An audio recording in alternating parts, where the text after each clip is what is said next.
Mr. Scott Eccles. Oh, Mr. Garcia. I'm sorry, I did not recognize you at once. Oh. Please allow me to carry your case. That's very civil of you. Thank you very much. I'm sorry the weather has been unkind for your visit. Ah, well, unkind for you, perhaps, but we British, you know, we're hardy souls. Ah.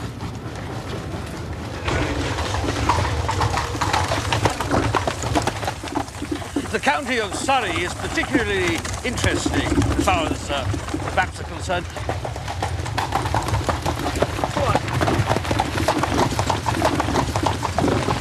I'm looking forward to showing you my entire collection of Surrey maps. I mean, there's Maul and Ogleby. But I've got one or two here I can show you.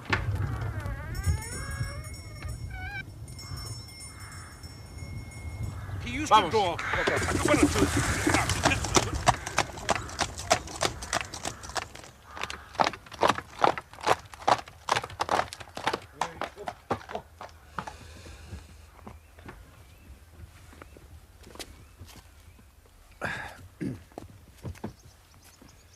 Eso va a ser todo por ahora. Puedes encender el caballo y guardar el coche.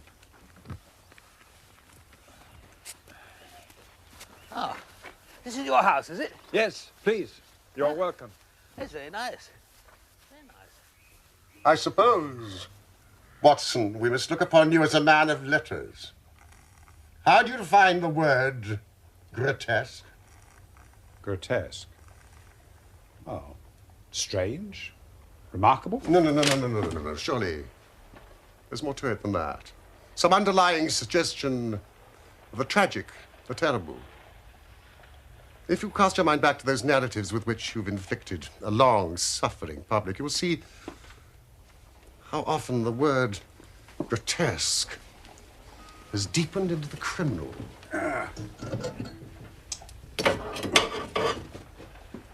Suppose that affair of the red-headed men was grotesque enough at the outset. Huh? Ah! Oh, that most grotesque affair. The 5 orange pips. Yes, which led straight to a murderous conspiracy. Now, the word puts me on the alert. Oh, how did you do that? I've just had the most incredible and grotesque experience. May I consult you, Scott Eccles? Post office, Charing Cross. Ah. A man or a woman? Oh, man! No woman would send a reply-paid telegram. She would have come. Did you see him? Oh, my dear Watson. You know how bored I've been since we locked up Colonel Carruthers. Life is commonplace. The newspapers are sterile. Audacity and romance seem to have passed forever from the criminal world. Of course I'll see him. Unless I'm very much mistaken, this is our client. Mr. Holmes. Thank you, Mrs. Hudson. Well, are you Mr. Holmes? Certainly. Yes, Mr. Holmes, I have just had a most singular and unpleasant experience. Really? Yes, never in my life have I been subject to such embarrassment and been placed in such a position. Please sit down, Mrs. Scott Eccles, my friend and colleague, Dr. Watson. Now, in the first place, may I ask why you have come to me at all? Oh, well, sir, it didn't appear to be a matter which concerned the police. Yet, when you've heard the facts, you must admit I couldn't just leave it where it was. Now, private detectives, they're a class with whom I have no sympathy. Sit! Mr. Scott Eccles.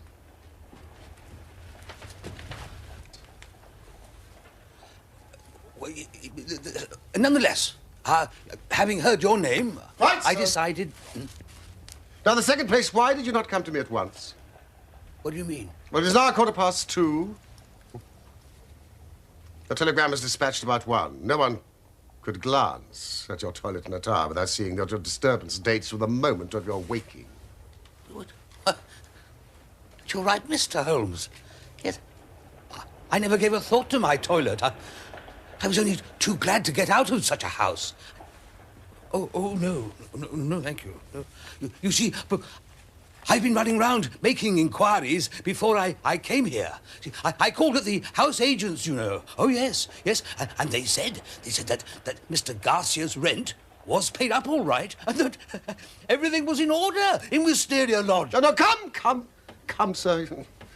You know, you're like my friend Watson, who has the bad habit of telling his stories wrong end foremost. Now, please, arrange your thoughts and let me know in their due sequence exactly what those events are, which have sent you out, unbrushed and unkempt, with your dress boots and waistcoat buttoned awry, in search of advice and assistance. Well, I'm a bachelor, and being of a sociable turn, I cultivate a large number of friends.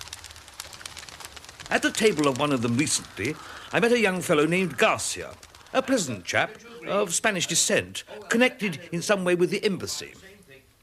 We discovered a common interest in cartography, or so I thought.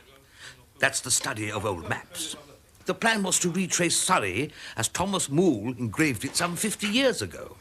Well, as soon as I arrived yesterday evening, I knew something was wrong. The atmosphere of the place.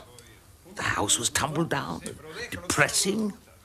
Garcia had told me he had a wonderful cook, a half-breed he'd picked up on his travels. But the dinner, it was so ill-prepared and served with such bad grace that it was barely edible. I can assure you that there were many times in the course of the evening I wished I could have invented some excuse to leave. What did you say? Well, the ruse is fascinating. John Ogilvy. Across the heathland? Ah, no, it wasn't just the heathland. It was all over the county. I say, are you feeling all right? Yes, sorry. Luis, some more wine for our guest. Yeah. Hombre, ¿qué pasa? Cálmate. ¿Qué te pasa? Escucha. ¿Qué te pasa? Mira, ¿qué te pasa? Cálmate. Sí, está llamando la atención. Entonces, espera. Ahí viene algo, ya. Anda la puerta.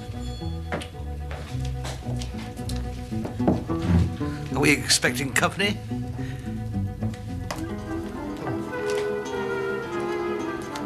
I would like a drink of that, if it's possible.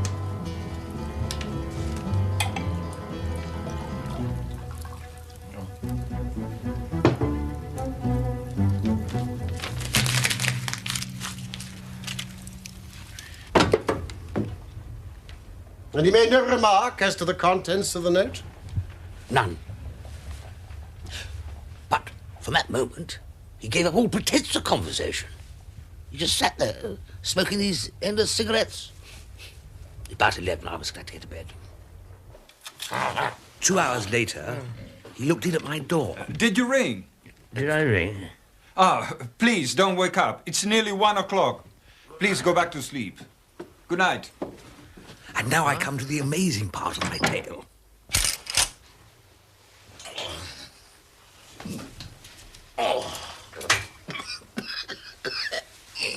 When I woke, it was broad daylight, nearly 9. I had particularly asked to be called at 8, so I was very much astonished at this forgetfulness. I say, is anybody here? I'd like some hot water.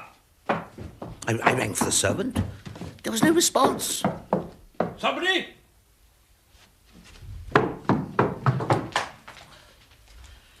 I say, is there a servant available?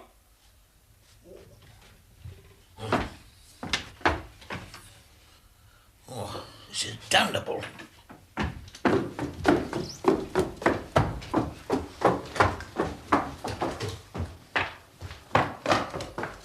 I went from room to room. All were deserted. Even my host's room.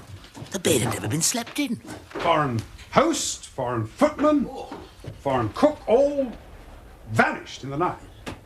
Your experience is, so far as I know, perfectly unique. Now, what else can you tell me? Well, I was furious.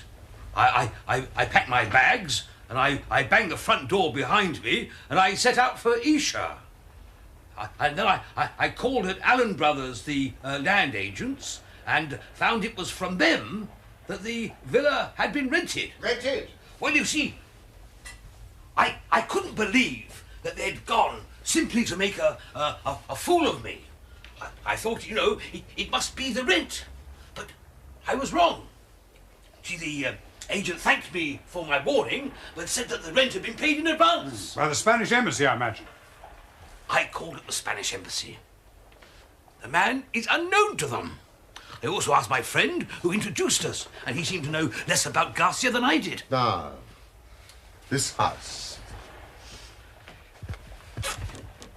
Wisteria Lodge.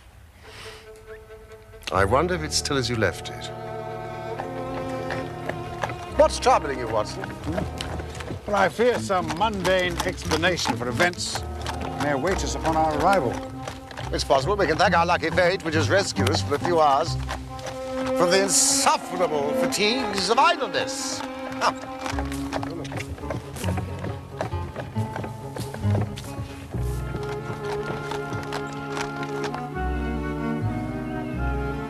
This gentleman recommends the Bull in the village. That's if we're to stay overnight.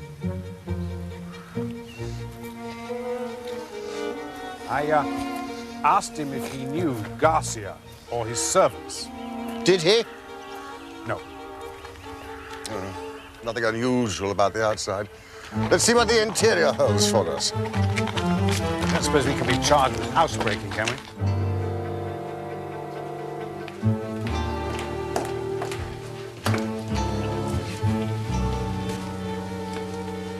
What on earth could leave such a mess? Yes, indeed.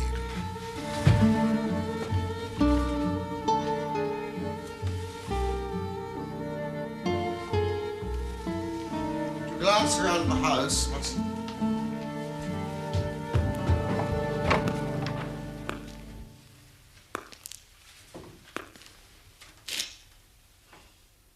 Mr. Holmes.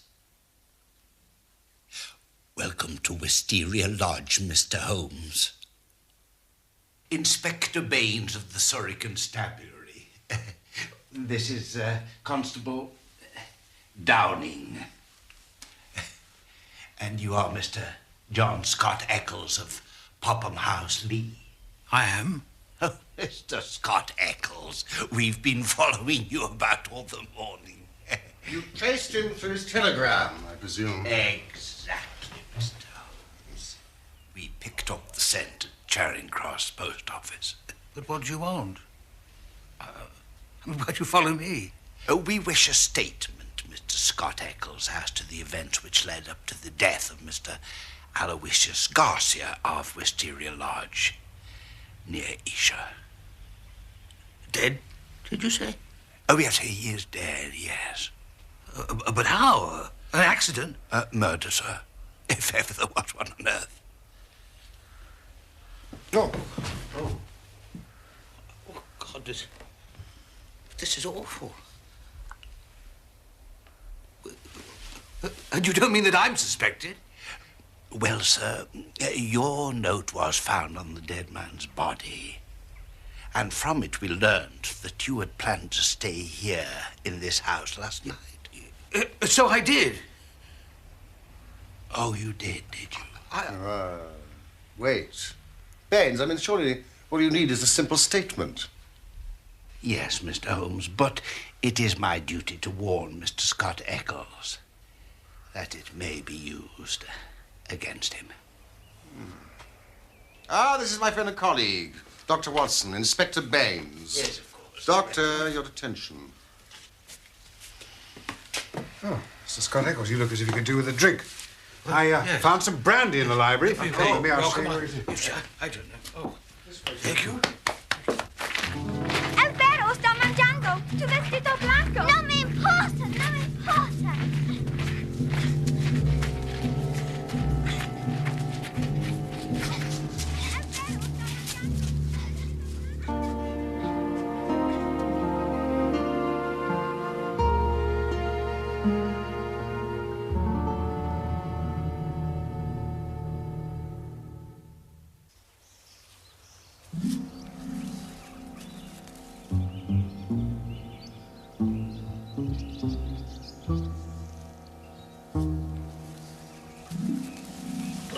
I can assure you, Inspector, that, you know, every word I've said, it is the truth. I'm bound to say, Mr. Scott Eccles, that Everything you've said does agree with the facts as they've come to our notice. For example, the note that arrived during dinner. Mrs. Scott Eccles, what became of the note? Well, Garcia rolled it up and threw it in the fire. What do you say to that, Baines? It was a dog grate, Mr. Holmes. He overpitched it. I found this unburnt at the back. You must have made a very careful examination of the house to find a single pellet of paper. Oh, I did, Mr. Holmes, I did. It's my way. The note's written on ordinary cream-laid paper with a watermark. It's a quarter sheet. The paper's cut off in 2 snips with the short-bladed scissors. It's been folded twice and sealed with scarlet wax. It's addressed to Mr. Garcia, Wisteria Lodge. And it says, our own colours, green and white. Green open, white shut. Main stairs, 1st corridor, 7th right. Green bays. Godspeed. D. It's in a woman's writing, done with a very sharp-pointed pen. But the address is either done with a different pen or by someone else, because it's thicker and bolder, as you may see, Mr. Holmes. It's a remarkable note. I really must congratulate you on your attention to detail. There are a few trifling points which might perhaps be added. The seal is a sleeve link. What else is of such a shape? The scissors were bent, nail scissors. Short as the 2 snips are, you can distinctly see the slight curve in each. Oh, I thought I'd squeezed it dry, Mr. Holmes. But I see there was some still left over after all.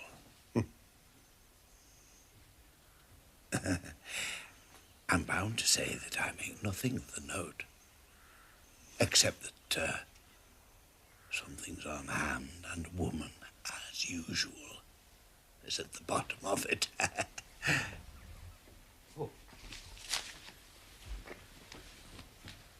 Well, I'm very glad you found the note, Inspector, because it corroborates my story. But, you know, I do beg to point out that I haven't yet heard what has happened to Mr. Garcia, or what has become of his household. As for Mr. Garcia, well, that's easily answered. He was found dead on Oxshott Common this morning. His head had been beaten to a pulp by a sandbag, or some such object, which crushed rather than wounded. Apparently, he'd been first struck down from behind, but his assailant went on beating him long after he was dead. It was a very furious assault. Ah, I mean, this activity that we saw as we approached the house, were there any footsteps or clues as to the criminal? None. As yet. Had Garcia been robbed? No sign of robbery, no. Well, our tenants seem to have left little or nothing behind them. Apart from the clothes, some pipes, a few novels, 2 of them in Spanish.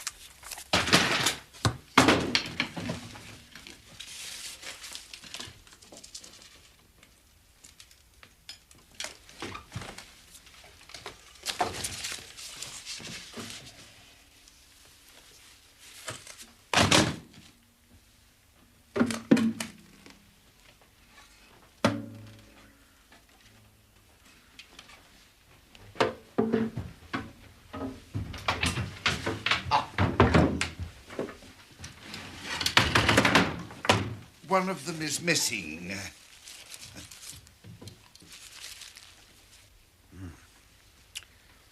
Yeah. Well, we might assume the G stands for Garcia. Family heirloom, perhaps. The other was not on the body, nor has it been found in the vicinity, though my men are still looking. Do you wish to look around the house? A brief look. My room.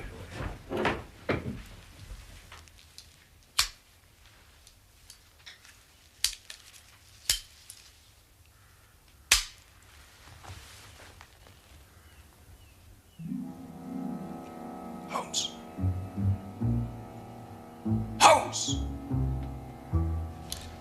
Holmes!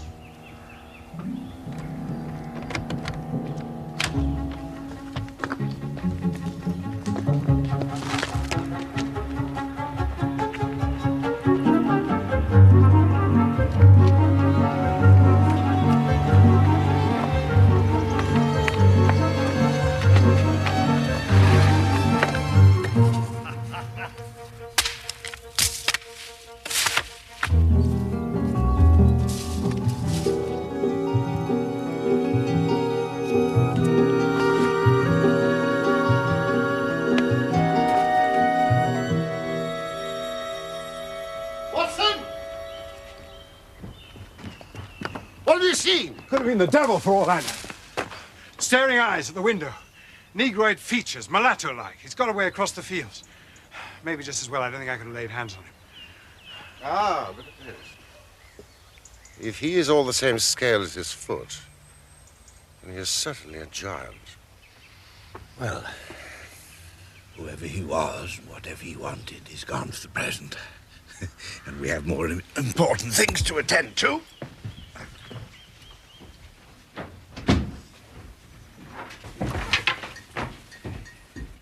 Downing, you stay here.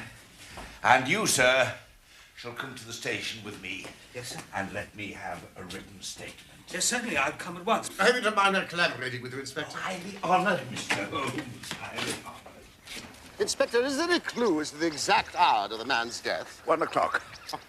It rained about that time, and the death certainly occurred before the rain. No! That is perfectly impossible, Mr. Baines. No. His voice is very unmistakable. I could swear to it that it was he who addressed me in my room at that very hour. Well, he spoke to me in, that funny accent of his. He said, he's nearly 1 o'clock. Remarkable, but one must not confuse the unlikely with the impossible. What does he mean by that? Certainly some strange people occupied that house, Mr. Holmes. One of them is dead. Did some of his companions follow him and murder him? If so, we should have them. For every report is watched. But my views are different, Mr. Holmes. Yes, sir. My views are very different. You have a theory? And I'll work it myself, Mr. Holmes. Your name is already made. I've yet to make mine. And I should like to be able to say afterwards that I solved it without your help. Then do you follow your path and I will follow mine. Goodbye, Mr. Scott Eccles. Goodbye, Mr. Holmes. Scott Eccles. Now, let us consider this note. Is there a woman involved, a jealous husband? Godspeed. Godspeed, D. Now, that must be our guide. The man was a Spaniard. I suggest that the D stands for Dolores. It's a common female name in Spain. A Spaniard would write to a Spaniard in Spanish, Watson.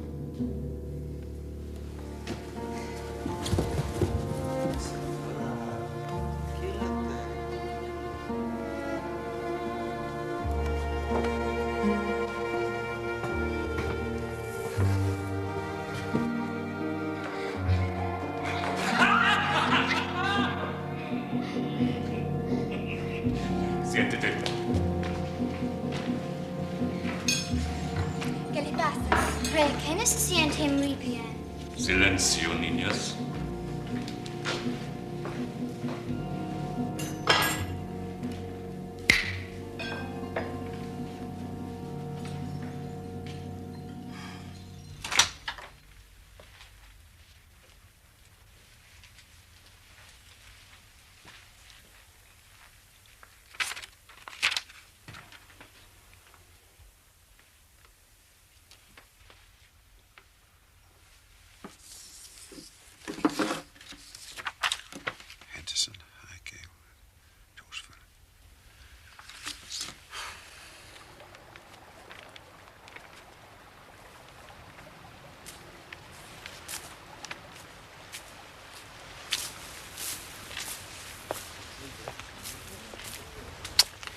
Mr. Holmes, look what I've found in a gorse bush. Excellent.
Sorry, I see them. Dejadlo, niños, ¿qué hacéis? Estaba espiando la Sí, casa. fuera, fuera. Mientras jugábamos. Váyanse a jugar. ¿Por qué lo dejaste entrar? ¿Qué pasa aquí, señor? You are trespassing. I'm terribly sorry. I seem to have lost my direction. Is it your custom to wander Ah, into houses unannounced? Dr. Wakefield, my friend and fellow cartographer. Yes, indeed. You know, we were so engrossed in trying to trace the bridle path to the now vanished hamlet of Ogdor, St. Mary, that we mislaid each other. And since we were late for Mr. Henderson, I thought, I'm so glad you found your way here. Well, I did my I best, very but much unfortunately, regret that Mr. Henderson is too busy to see you today. No, Lucas. I will see you.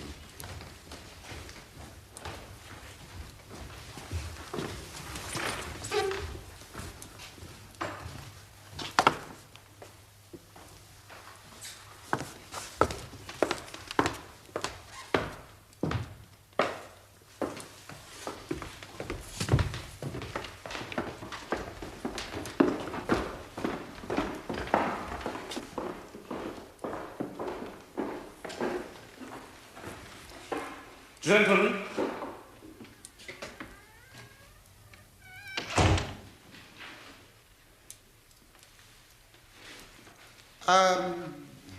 The purpose of our visit is to inquire into the history of High Gable, which we believe has an intriguing and bloodthirsty past. I mean, since the days of the English Civil War.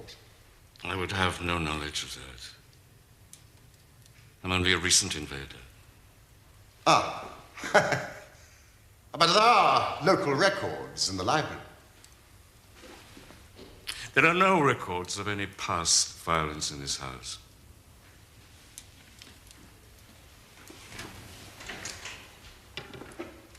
I see.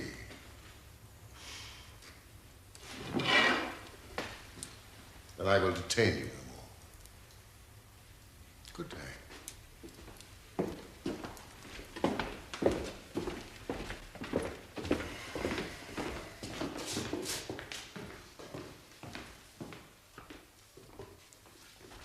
I thought you were in London. For the morning only. But with your usual reluctance to confide your thoughts to me, I exercised my own mind in the matter. You'd circled two names on your list, Henderson and High Gable. Well, the others are prosaic, respectable people, far aloof from romance. But this man, Henderson, he's a very singular creation. Yes, indeed. As you may have noticed, no tea for me. The house is double-winged, one side the servants, the other side the family. There is one single connecting door for the Henderson family meals. Oh, you sure you couldn't observe all that in the short time we were there, Holmes? Ah, there are no better instruments for gossip than discharged servants, and I was lucky enough to find one who had been sacked by his imperious master, Henderson, in a fit of violent temper. Now, the Henderson girls whom you encountered have a governess, a Miss Burnett, an Englishwoman. Here is a very singular fact. She has not been seen since the night of the murder. She has utterly vanished. I've seen her. Of course! I've seen her, and she is alive. I saw her at the window at High Gable. My God, a prisoner. She slipped my mind. The moment those awful gorgons descended upon me. She is alive. I've seen her.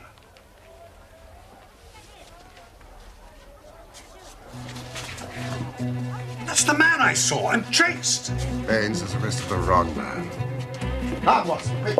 We must stop him.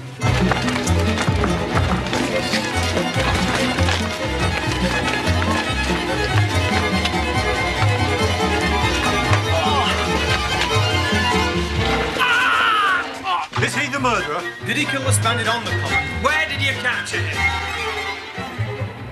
This man is the murdered man's cook who disappeared on the night of the crime. We believe there were valuables left in the house and that their abstraction was the motive. The man had been seen in the vicinity of the house once before.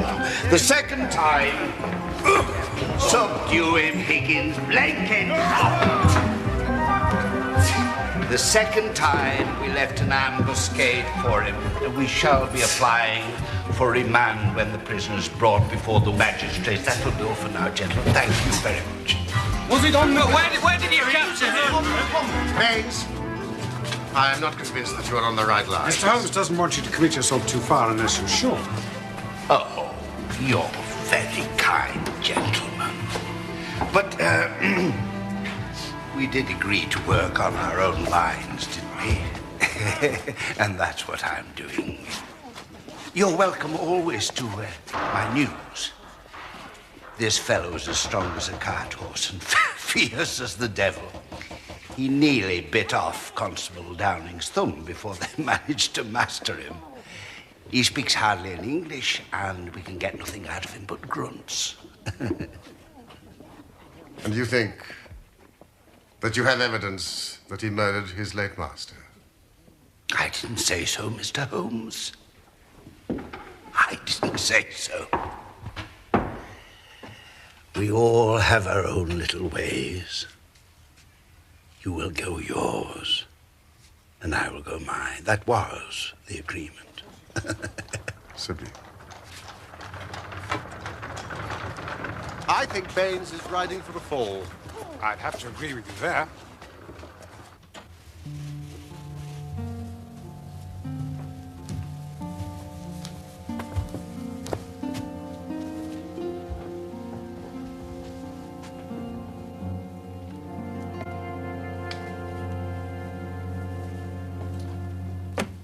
You appreciate our difficulty, Watson. There's nothing upon which we can apply for a warrant. And with our worthy inspector making his arrest, our theory would seem fantastic if laid before a magistrate. And yet you think the lady is in danger of her life? Yes, I'm sure of it, Watson. Therefore, we must take the law into our own hands.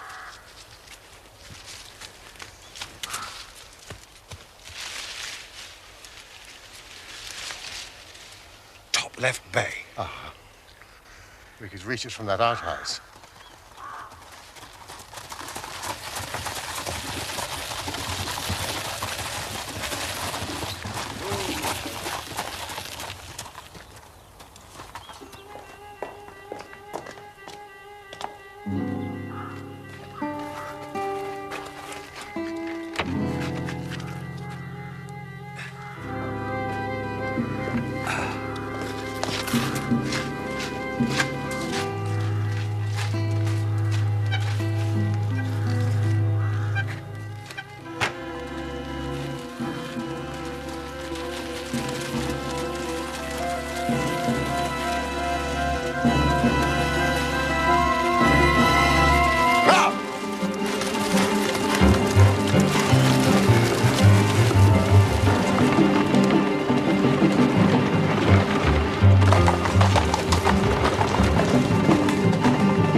Mr. Holmes, you have given me the very evidence I wanted.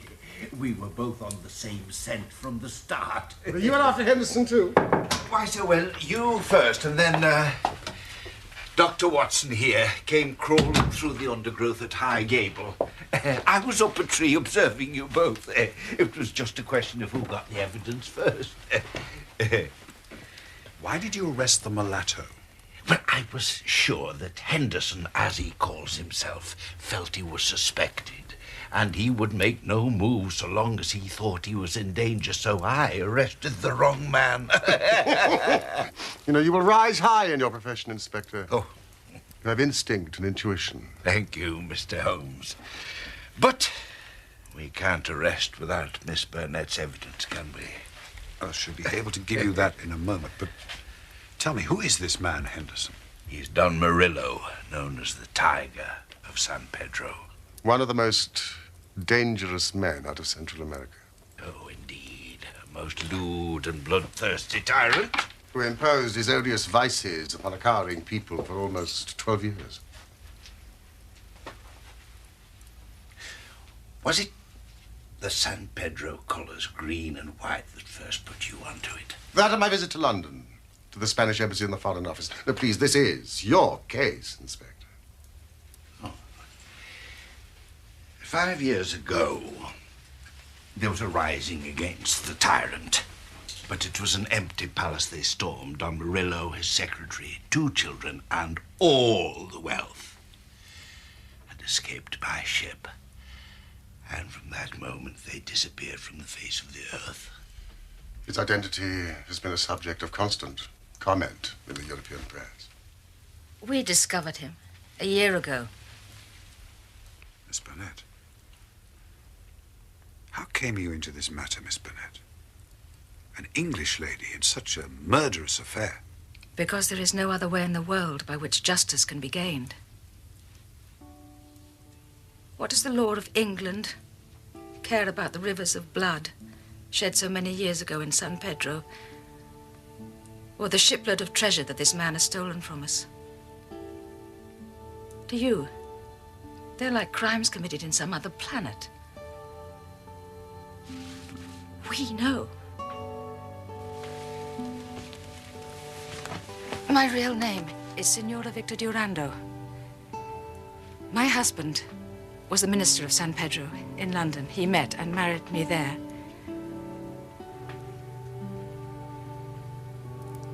A nobler man never lived upon the earth.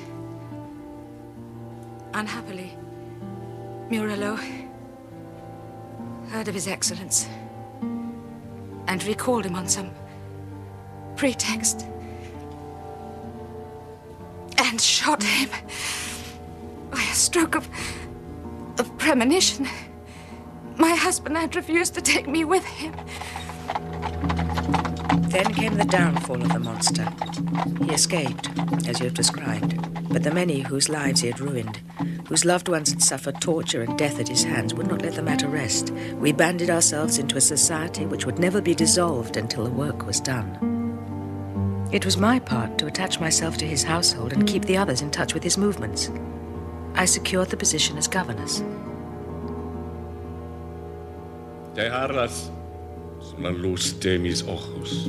He little knew that the woman who faced him at every meal was the woman whose husband he had hurried to eternity. I smiled on him, did my duty to his children, and bided my time. An attempt was made in Paris and failed. We zigzagged, here and there, swiftly over Europe to throw off our pursuers, and finally returned to High Gable. Garcia had been waiting there for nearly a year with 2 trusty companions, all fired with the same reasons of revenge. Who was Garcia? The son of Fernando Garcia. One of the former highest dignitaries of San Pedro, who was murdered like your husband. This note you sent, you say it was intercepted?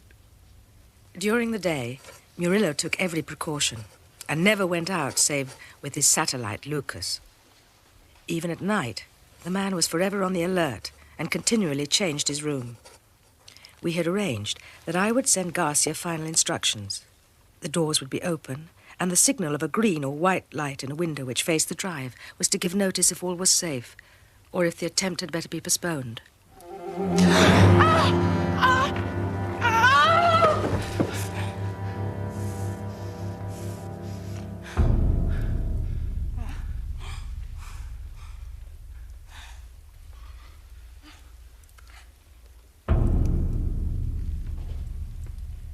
To whom are you writing this letter? Which describes, it would seem, the room in which I intend to sleep tonight. Who is your confederate? Who is your confederate? What is your real name, Miss Burnett?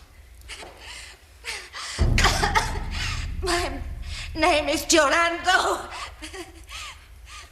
Jorando's widow. My house. Looking after my children. Déjame matarla ahora, traidor. Oh, Mr. Garza, no podríamos escapar las consecuencias. You can kill me now. What is my life worth?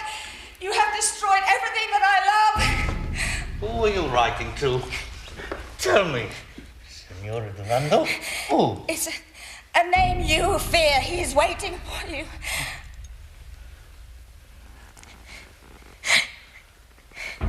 Garcia? Garcia. Garcia. ¿Dónde? ¿Dónde? Wisteria Lodge. He is waiting to dispatch you to hell. You fiends. I knew the boy well. His father was once my dearest friend. You murdered him. He betrayed me. And so did your husband.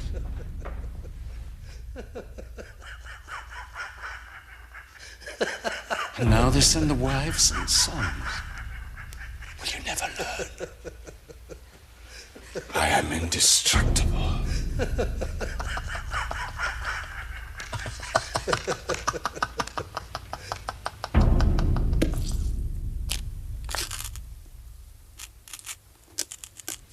At first, they were of a mind to let him enter the house and kill him as a detected burglar.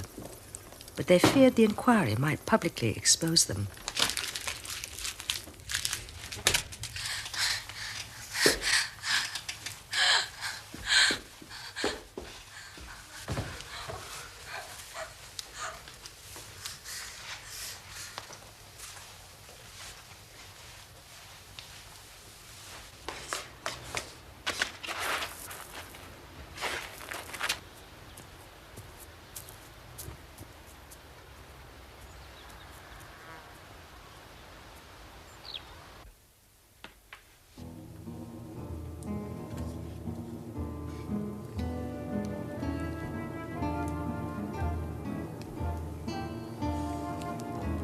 Uno para todos. Todos para uno.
justice will come. That is as certain as the rise of tomorrow's sun.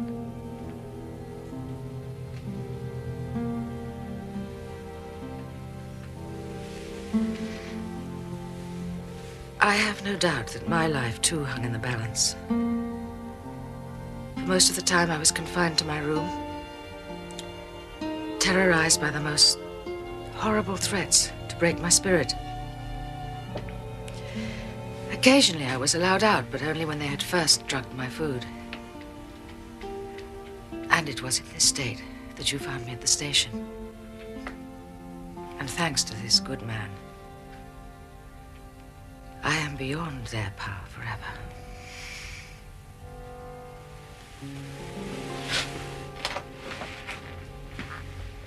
Well, Inspector, our police work is done, but our legal work begins. Exactly, Mr. Holmes, yes. Garcia's death in the hands of a plausible lawyer could look like an act of self-defense. Well, I think better of the law than that. Self-defense is one thing, but to entice a man in cold blood with the object of murdering him is another, whatever danger you fear from him. I think we shall see justice done at the next Guildford Assizes. Of course, you have released the mulatto. Yes, sir, he's a free man again. And your man is with the fugitives on the train? He is, sir, yes, and I've wired Scotland Yard to have their men at Waterloo Station to receive them, yes. You know, I really must congratulate you, Inspector. Your powers, if I may say so, without offense, are superior to your opportunities. You're right, Mr. Holmes. In the provinces, we stagnate. A case like this gives a man a chance.